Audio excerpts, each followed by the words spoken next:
하나님의 말씀 봉독하겠습니다. 요한복음 11장 25절에서 27절까지의 말씀입니다. 예수께서 이르시되 나는 부활이요 생명이니 나를 믿는 자는 죽어도 살겠고 무릇 살아서 나를 믿는 자는 영원히 죽지 아니하리니 이것을 내가 믿느냐? 이르되 주여 그러하외다. 주는 그리스도시요 세상에 오시는 하나님의 아들이신 줄을 내가 믿나이다. 아멘. 반갑습니다. 시간적으로는 3주 만에 만나는 것 같은데 아주 오랜만에 만나는 것 같아서 반가움이 더 깊어집니다. 오랜만에 여기 올라와서 보니 제 기준으로 왼쪽에는 마치 오징어 게임을 방불할 정도로 뒤에서 다들 안 나오고 계셨더군요. 괜찮습니다. 뒤에 앉아서도 열심히 제 얘기를 들어주실 거라 믿습니다. 이렇게 올라와서 여러분께 하나님의 말씀인 성경을 두고 여러분과 이렇게 소통하게 되는 것은 저에게 크나큰 기쁨입니다. 왜 기쁨이냐면 제가 그만큼 성스럽고 거룩한 사람이어서가 아니라 성경의 이야기란 것은 결국 저와 여러분 사이에 여러분이 어떤 사람인가를 놓고 같이 나누는 대화가 되기 때문입니다. 오늘 보신 이 요한복음 11장은 나사로란 사람의 죽음과 연관되어 있는 예수 그리스도의 사건을 기록하고 있습니다. 여러분이 나사로란 사람을 에 대해서 더 알고 싶으실 때 검색해 보시면 아시겠지만 나사로는 우리식으로 하는 표현이고 영어식으로 읽으면 라자루스가 됩니다. 나사로란 사람의 죽음과 예수 그리스도의 이 이야기가 어떻게 우리들의 이야기가 되는가, 어떻게 여러분의 이야기가 되는가가 오늘 제가 여러분이 같이 나눌 이야기입니다. 무려 3주 전에 나눈 이야기지만 우리의 기억을 한번 되짚어 봅시다. 믿는 것은 요한복음 10장에 우리가 배웠던 그 선한 목자 이야기에 따르면 믿는 것은 아는 것과 같다고 배웠습니다. 아는 것은 단순히 지식적으로 아는 것이 아니요. 우리가 안다고 할 때 안다는 것을 충족시키기 위해서는 우리가 다 하나님으로부터 태어나야 한다. 요한복음적 설명에 따르면 하나님께 거듭나야 된다. 그래서 귀신이나 악령이 그들이 예수 그리스도를 알아봄에도 불구하고 구원받는 것이 아니요. 예수 그리스도를 몰라봤던 우리가 구원을 받으니 그 이유는 예수께서 우리를 위하여 죽으심으로 우리가 하나님의 자녀로 거듭났기 때문이란 것을 우리가 지난 시간에 배웠습니다. 우리의 믿음이란 것은 그렇게 완성되는 것이라는 것을 다시 기억해 두고 오늘 사건을 바라봅시다. 요한복음 11장은 이런 이야기를 우리에게 전하고 있습니다. 어떤 병자가 있으니 1절입니다. 이는 마리아와 그 자매 마르다의 마을 베다니에서 사는 나사로라. 이 마리아는 향유를 주께 붓고 머리털로 주의 발을 닦던 자요 병든 나사로는 그의 오라버니더라. 이에 그 누이들이 예수께 사람을 보내어 이르되 주여 보시옵소서 사랑하시는 자가 병들었나이다 하니 예수께서 들으시고 이르시되 이 병은 죽을 병이 아니라 하나님의 영광을 위하며 하나님의 아들이 이로 말미암아 영광을 받게 하려 함이라 하시더라. 예수께서 본래 마르다와 그 동생과 나사로를 사랑하시더니 나사로가 병들었다 함을 들으시고 그 계시던 곳에 이틀을 더하여 의하시고 그 후에 제자들에게 이르시되 유대로 다시 가자 하시니. 자, 여기까지 나사로와 마리아와 그 마르다가 살던 곳은 베단이라고 합니다. 예수께서는 지금 제자들과 그 베다니에서 삼은 떨어진 곳에 있는데 그 집에서 나사로가 이제 심한 병에 걸려 죽게 되었으니 예수께서 급히 오셔서 고쳐달라고 사람을 보냈습니다. 근데 사람을 보냈더니 예수께서 그거는 죽을 병이 아니다 하시더니 6절에 보면 이틀을 더 민기적 되십니다. 그리고 이틀을 더 민기적 되시더니 7절 이틀 뒤에 드디어 유대로 다시 가자 하십니다.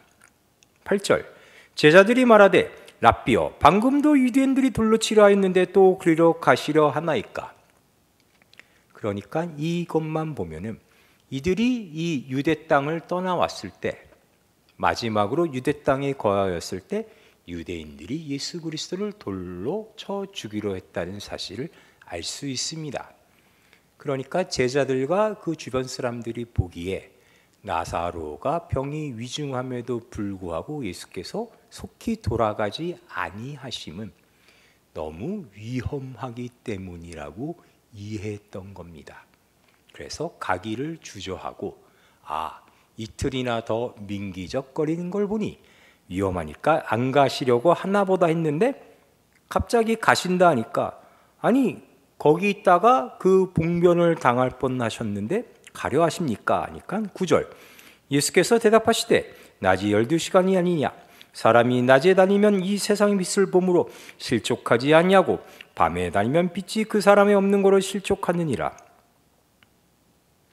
이거는 무슨 뜻인지 제자들도 이때는 이해하지 못했으니 일단 넘어가겠습니다.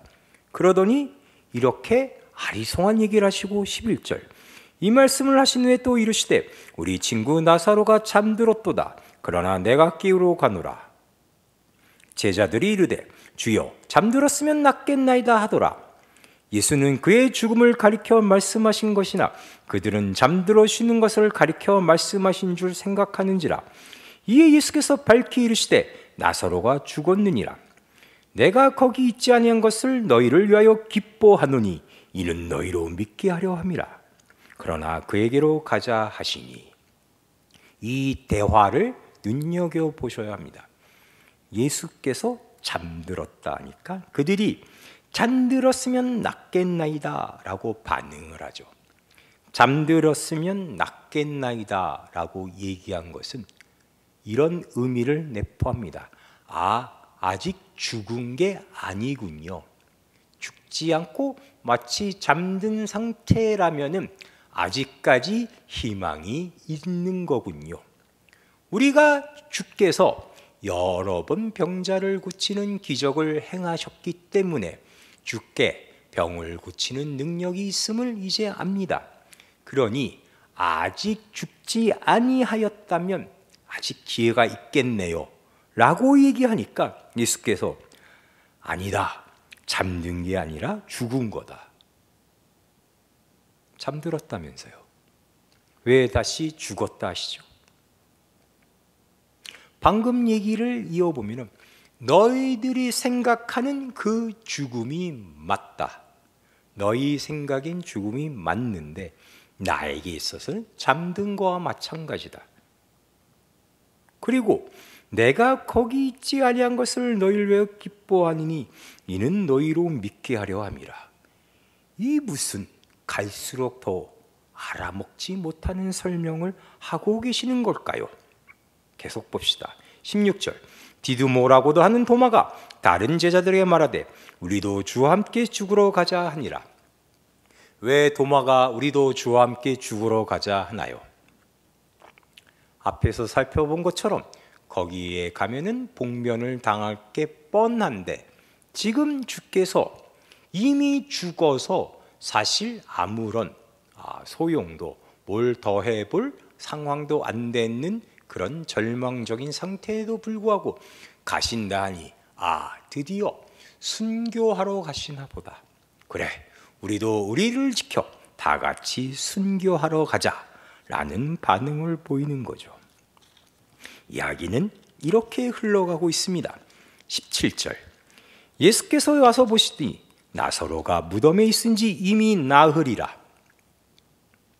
보통 요즘도 3일장을 치르죠. 그런데 무덤에 들어간 지도 이미 4일이 지났답니다. 베다니는 예수를 예루살렘에서 가깝기가 한 오리쯤 되매 많은 유대인이 마르다와 마리아에게 그 오라비 일로 위문하러 왔더니 마르다는 예수께서 오신다는 말 듣고 곧 나가 맞이하되 마리아는 집에 앉았더라. 마르다가 예수께 여짜오되 주께서 여기 계셨더라면 내 오라버니가 죽지 아니하였겠나이다. 그러나 나는 이제라도 주께서 무엇이든지 하나님께 구하시는 것을 하나님이 주실 줄 아나이다. 마르다가 이렇게 얘기하는 겁니다. 예수께서 여기 계셨다면 지체하지 아니하시고 내 오라버니 나사로가 죽기 전에 오셨더라면 어떻게든 고치셨을 텐데 이제는 죽었으니 소용이 없군요. 그래도 무엇이든지 구하시면 하나님이 주실 줄 아나이다. 그러니까 예수께서 이르시되 내 오라비가 다시 살아나리라. 마르다가 이르되 마지막 날 부활 때에는 다시 살아날 줄을 내가 아나이다. 그래요.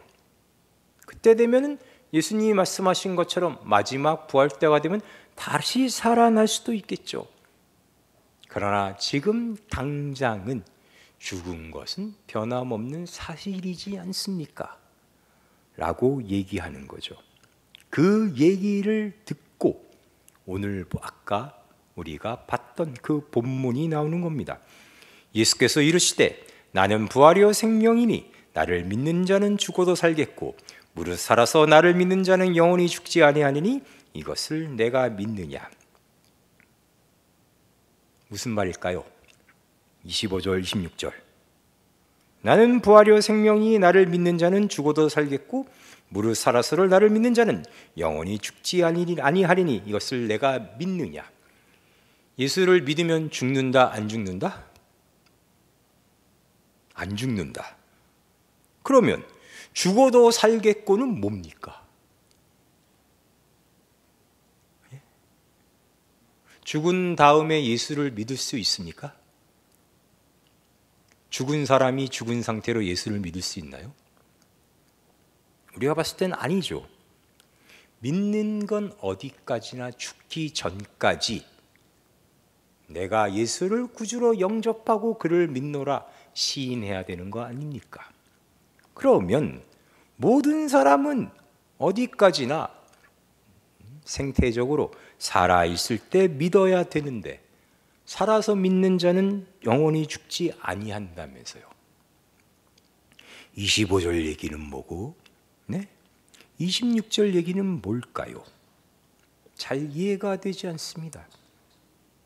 이 이해를 돕기 위해 조금만 더 읽어봅시다. 25절 26절에 예수께서 이렇게 얘기하시니 27절 이르되, 여기서 이르되는 마르다겠죠. 주여 그러하이외다. 주는 그리스도시요 세상에 오시는 하나님의 아들이신 줄 내가 믿나이다. 이 말을 하고 돌아서서 가만히 그 자매 마리아를 불러 말하되 선생님이 오셔서 너를 부르신다 하니. 이상하죠? 믿는다면서요. 뭘?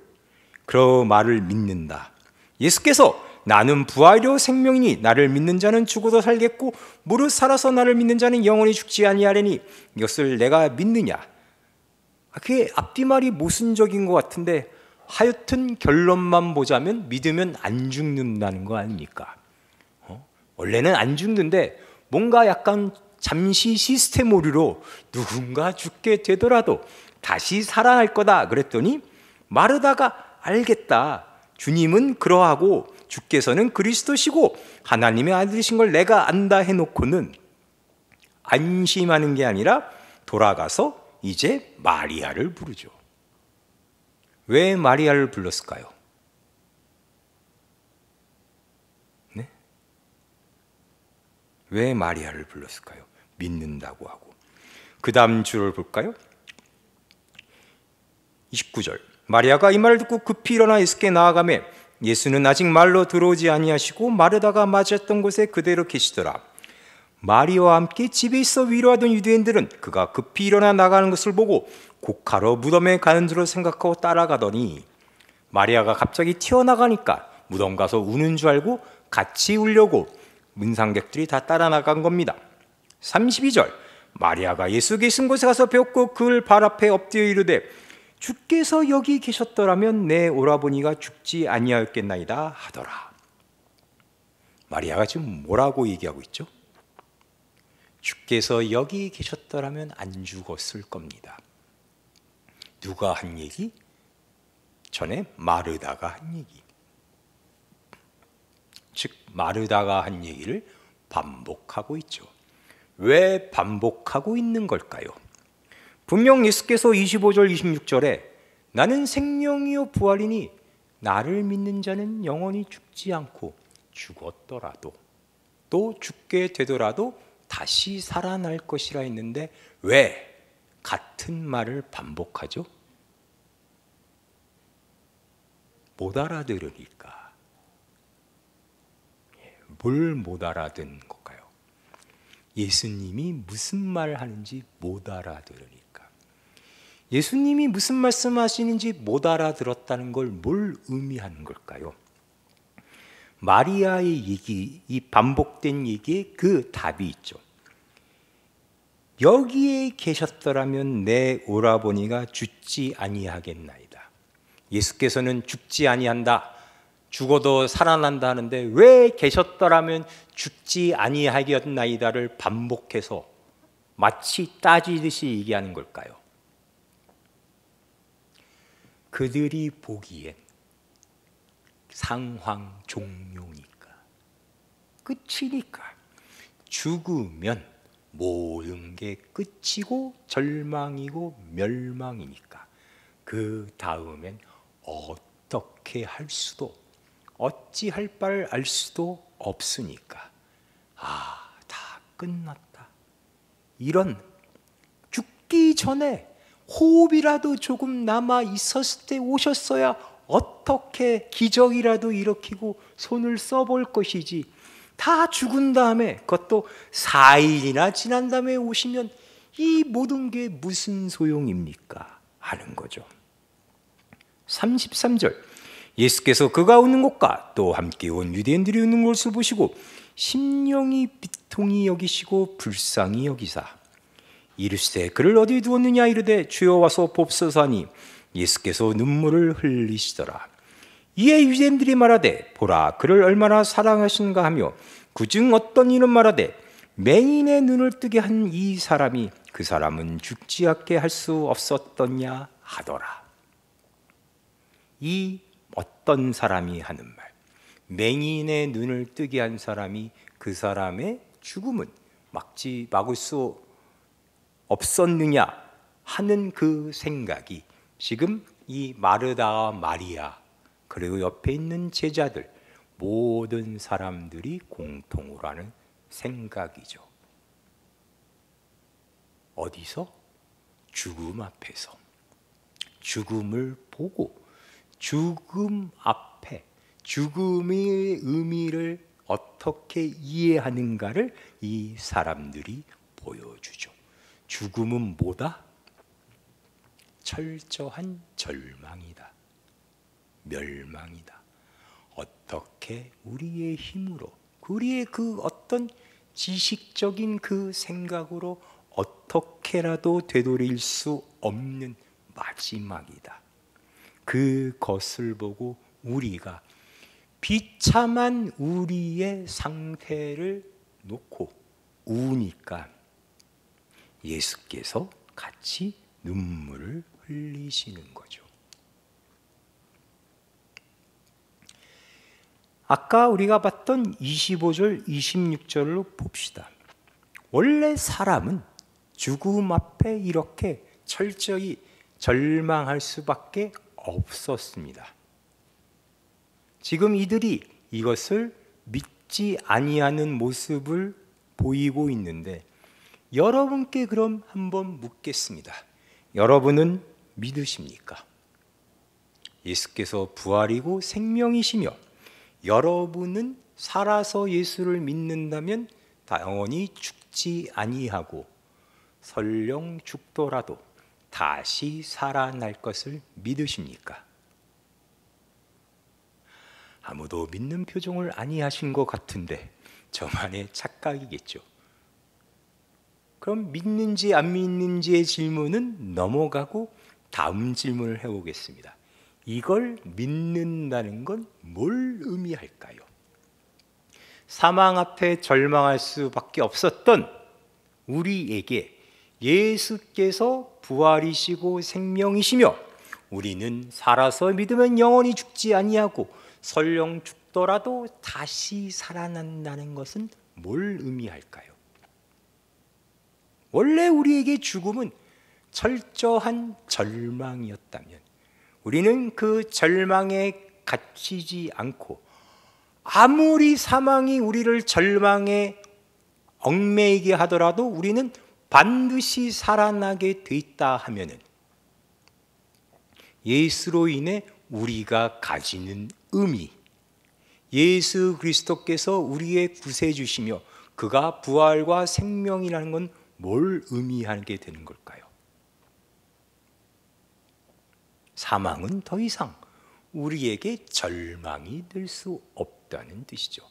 사망 자체가 사망으로서의 의미도 존재도 더 이상 유지할 수 없을 뿐더러 나아가 우리가 사망 앞에 절망으로서 더 이상 성경적 표현에 의하면 사망의 종노릇, 사망의 노예가 되지 않는다는 뜻이죠.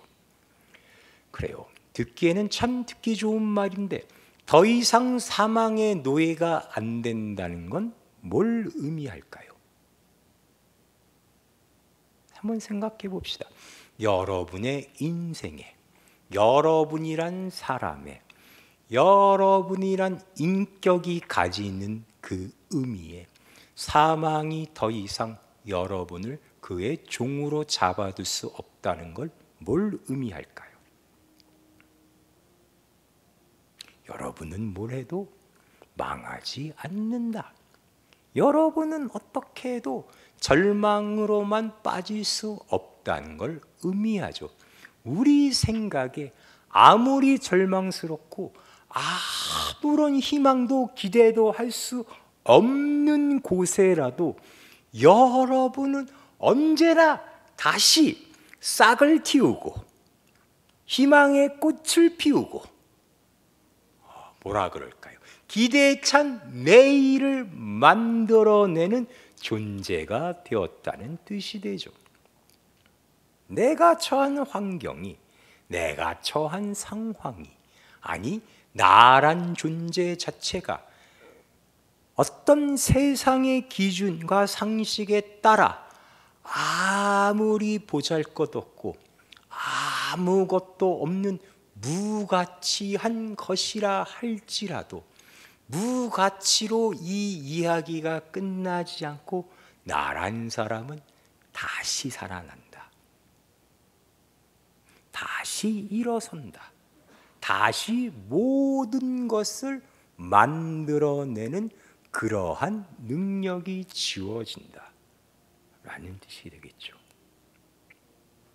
오늘 내가 좋아하는 사람에게 고백을 했다가 차였을지라도 그게 내가 교회에 친한 친구에게만 얘기했는데 이 나쁜 놈이 그를 동네방네 소문내, 남포교회 전체에 소문이 나, 내가 차마 창피해서 얼굴을 들고 다니지 못할지라도 이렇게 된 이상 나는 남포교회에서 영원히 나의 배우자는 만날 수 없을, 배우자는커녕 사귀지도 못할 것 같은 상황에 놓였던 것 갈지라도 절망할 수 없다고요. 그게 끝이 아니라고요. 여러분은 거기서 다시 희망을 만들어내고 새롭게 할 수 있는 능력이 주어졌다고요. 온누리 교회로 도망가실 필요 없다고요.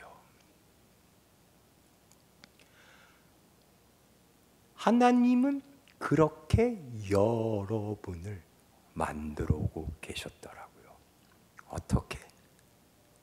그가 우리의 부활과 생명이 되심으로. 어떻게? 우리와 함께 하심으로. 오늘 보신 이 요한복음 11장에 예수 그리스도께서 부활과 생명이시며 그로 인해 우리가 더 이상 죽음에 얽매이지 않는다는 사실 외에도 정말 놀라운 한 가지, 진리가 우리에게 주어졌으니 그것은 35절에 나오는 예수께서 눈물을 흘리신다는 겁니다. 예수께서 왜 우시죠? 33절, 사람들은 왜 울죠? 죽음 앞에서 어찌할 바를 몰라. 그럼 35절에 예수께서는 왜 우시죠?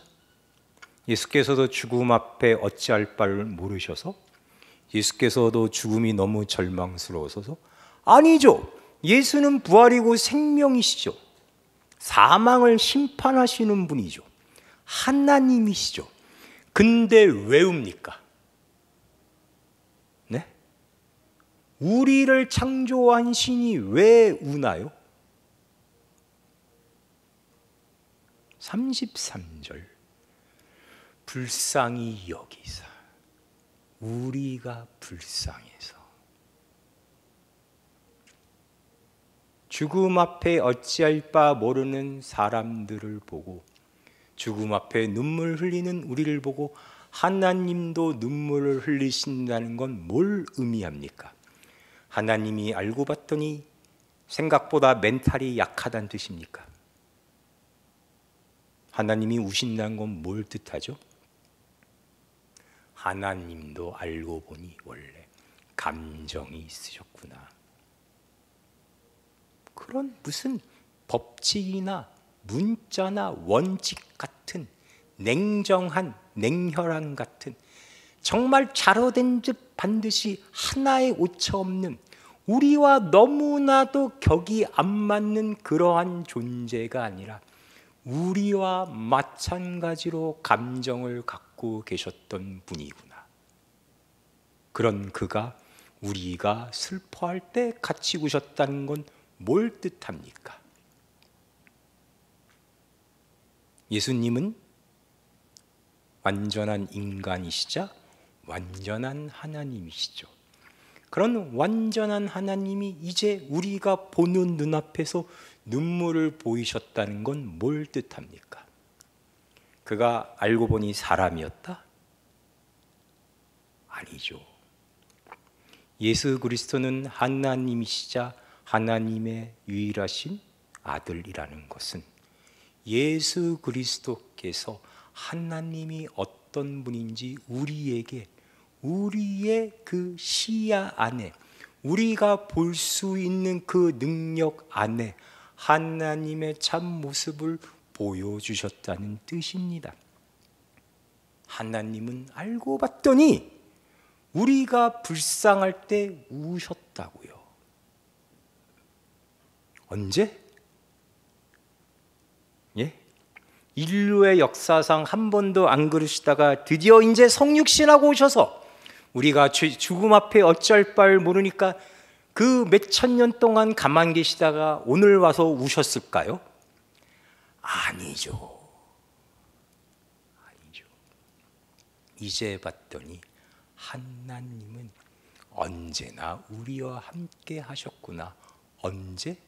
우리가 고난 중에 있을 때, 우리가 고통 중에 핍박 중에 있을 때, 우리의 하나님은 우리가 매맞을 때 하나님도 같이 매맞는 자리에 계셨고, 우리가 세상에서 고난받아 목숨의 경각에 달려 불안에 떨 때 하나님도 그 불안한 가운데 계셨고, 우리가 우리의 죄로 인해 모든 고통 속에 있을 때 하나님 혼자 에덴 동산에서 텐트 치고 고기 구워 먹고 계시지 아니하시고 언제나 우리와 함께 하셔서 같이 고난을 당하고 계셨더라고요. 그래서 성경은 놀랍게 우리에게 이러한 결과를 보여줍니다. 요한복음 19장으로 가봅시다.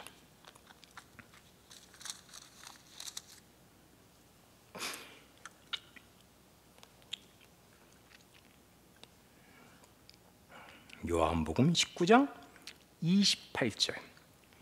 그 후에 예수께서 모든 일이 이미 이루어진 줄 아시고 성경을 응하게 하려 하사 이르시되 내가 목마르다 하시니 거기 신포도주가 가득히 담긴 그릇이 있는지라. 사람들이 신포도주를 적신 해면을 우슬초에 메어 예수의 입에 대니 예수께서 신포도주를 받으신 후에 이르시되 다 이뤘다 하시고 머리를 숙이니 영혼이 떠나가시니라. 예수께서 오래전 얘기지만 기억을 더듬어 봅시다. 수가 마을의 우물가에 사마리아 여인을 만났을 때 뭐라 하셨죠? 내가 주는 생수를 마시면 뭐라고요?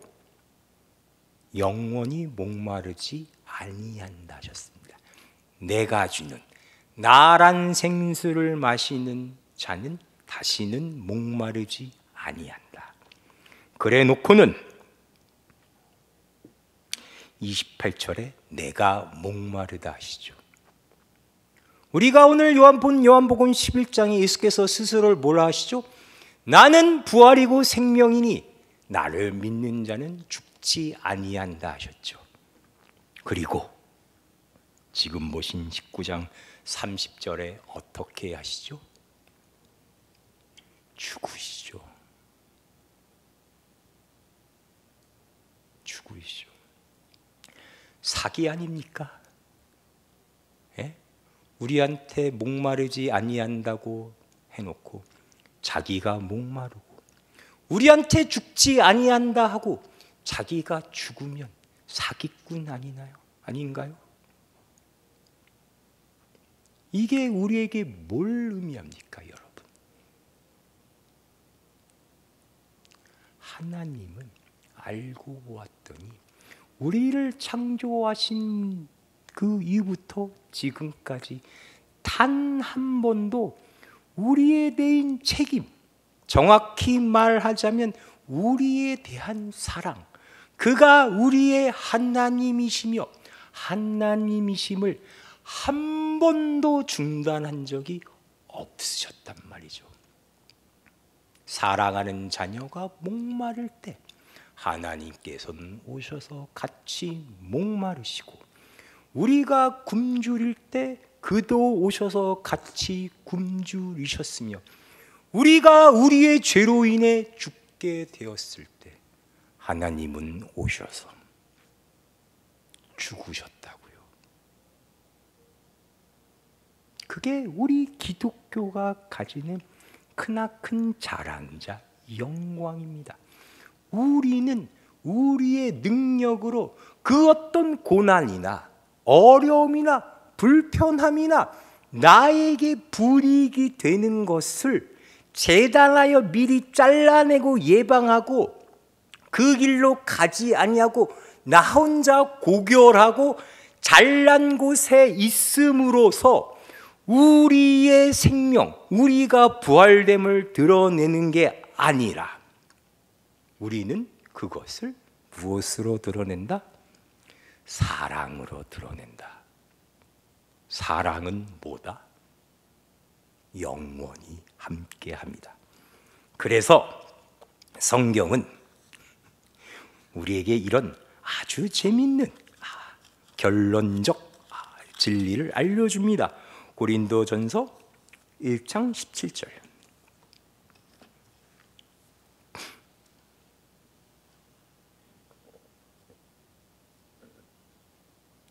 고린도전서 1장 17절에 보시면 바울의 이런 증언이 나옵니다.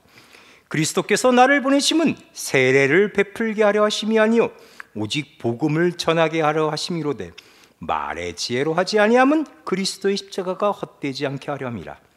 그리스도께서 나 바울을 이방인의 사도로 보낸 것은 세례를 베풀려 함이 아니요 너희의 과거의 죄를 말같이 씻어 니들이 세상 앞에 의로운 사람, 즉 이제 과오도 없고 허점도 없고 단점도 없는 그러한 세상의 상식적 완벽한 사람으로 만들기 위함이 아니요 복음을 전하게 하려 합니다.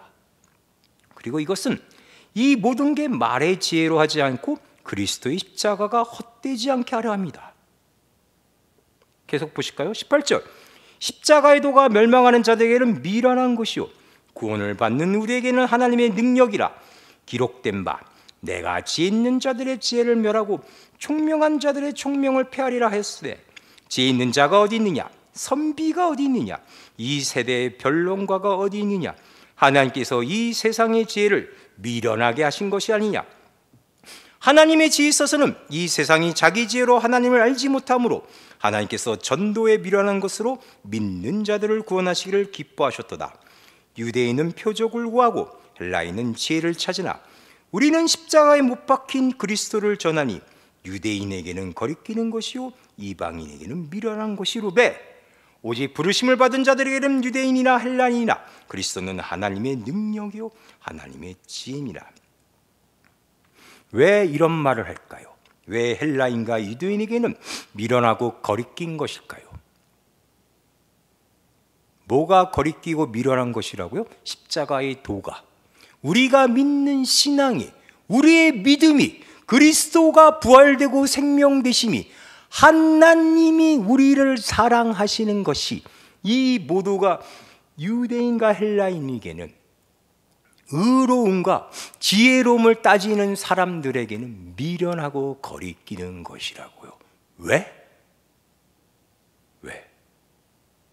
손해보는 짓이니까, 바보나 할 일이니까, 상식적으로 내가 편한 것, 나에게 이로운 것, 내가 원래 좋아하는 것과 반대되는 거니까.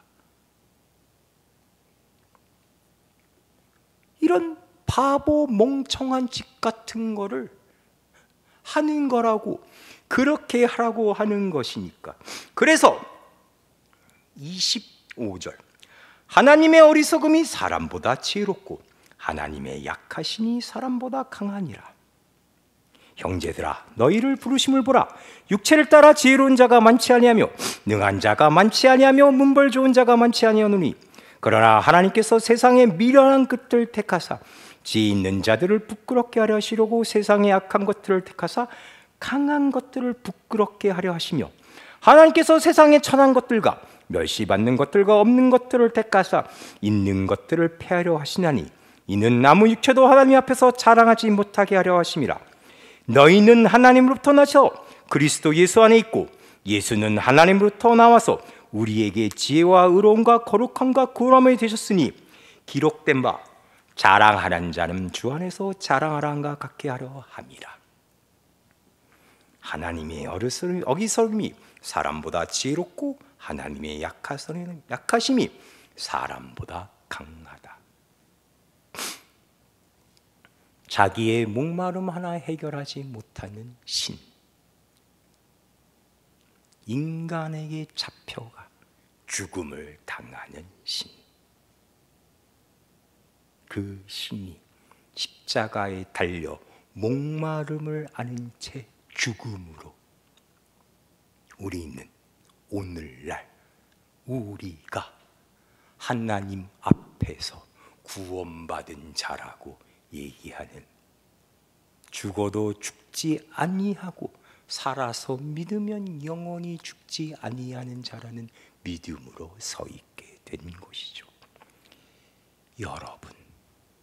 여러분이 왜 교회 생활을 싫어하시는지, 교회에 오래 머물기를 별로 기뻐하지 아니하신지, 특히 왜 저와 성경 공부를 즐겨하지 아니하신지 저는 너무나도 잘 알고 있습니다. 어리석고 미련한 짓이죠. 저랑 그거 한다고 떡이 나옵니까? 돈이 나옵니까?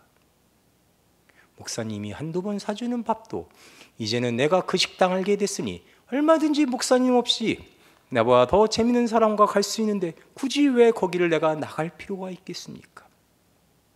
어리석고 미련한 것이죠. 그러나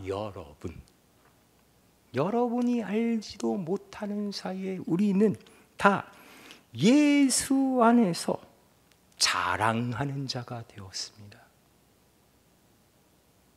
여러분은, 제가 여러분 보고 당장 회개하고 모든 생업을 중단하고 매일매일 저랑 만나서 밥 먹고 성경 공부하자는 얘기 아닙니다. 괜찮습니다. 마음껏 하십시오. 여러분이 원하시는 그 뜻을 이루기 위해 여러분은 여러분에게 주어진 자유로 그 모든 걸 선택할 그러할 권리가 보장되어 있습니다. 그러나 여러분 기억하십시오. 여러분의 능력은, 여러분의 가치는 그 세상 안에서 세상적 가치로 더 이상 나타내지 못하는 인생 안에 붙들려 와 있습니다. 여러분은 어디에 와 있냐면 이 우리를 위해 부활과 생명 되신 예수 안에 들어와 있습니다.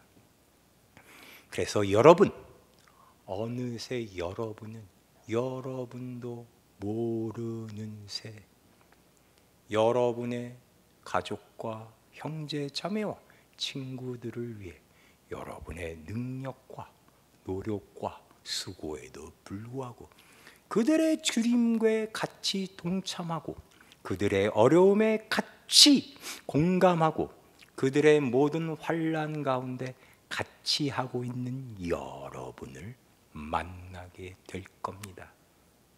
그럼 여러분은 당연 절망스러워하실 겁니다. 희망이 안 보이고 앞날이 안 보이는 이 모든 인생에 고통스러워하실 겁니다. 제가 어떻게 하냐면 제가 여러분보다 몇 년 먼저 그렇게 살고 있기 때문입니다. 그러나 여러분, 그럴 때마다 오늘 보신 이 내용을 기억하십시오. 여러분이 고통스러워할 때 옆에서 우리의 하나님은 여러분과 같이 그 고통을 나누고 계심을요.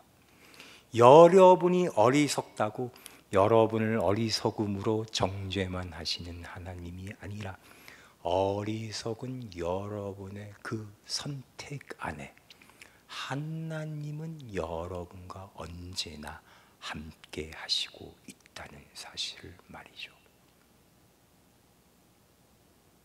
십자가의 도는 언제나 우리의 자랑이자 능력됨을 잊지 마시기 바랍니다.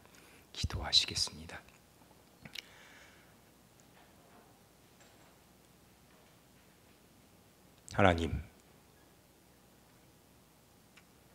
하나님이 우리의 아버지 되심으로 말미암아 오늘은 또 우리는 우리의 잃어버린 가치와 존엄과 영광과 거룩과 명예를 다시 찾고 다시 주께서 우리 손에 쥐어주신 우리의 고귀함을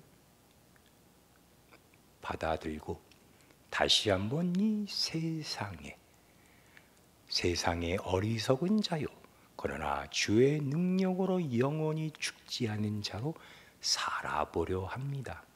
매일매일 내가 겪게 되는 것은 나 혼자만을 바라보게 되었을 때는 그 어떤 희망도 보이지 아니하나 하나님의 능력으로 말미암아 언제나 우리와 함께 하시는 예수 그리스도로 인해 나는 영원히 실패할 수 없는 그래도 영원한 생명을 누리게 되어 내가 하는 모든 것으로 말미암아 주의 선이 이 땅에 이룩될 것을 믿는 자로 살아가게 되었음을 이제 주께 고백하오니 지금껏 우리와 함께 계셨던 그 하나님의 은혜로 앞으로도 우리의 모든 길을 인도하여 주시옵소서. 예수님의 이름으로 기도하였습니다.